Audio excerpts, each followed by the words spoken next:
So, hello everybody. Today we are going to be opening up chests in Clash Royale. So let's just start off with some wooden ones. And here we go. A cannon! I just unlocked the cannon. Cool. Another one.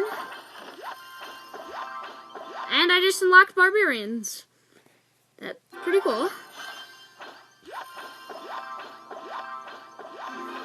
And got a P.E.K.K.A. Now time for this chest, which I won't get anything new. Pretty cool. And I'm gonna upgrade my minions. Oh wait. Ooh. Crud. Well, I got barbarians and a cannon. I'll upgrade you. Info. Anyways, so that's our video today, guys. Short one. Unboxing. On opening. Anyways, peace. Hope you guys enjoyed. I will be making a couple more videos today.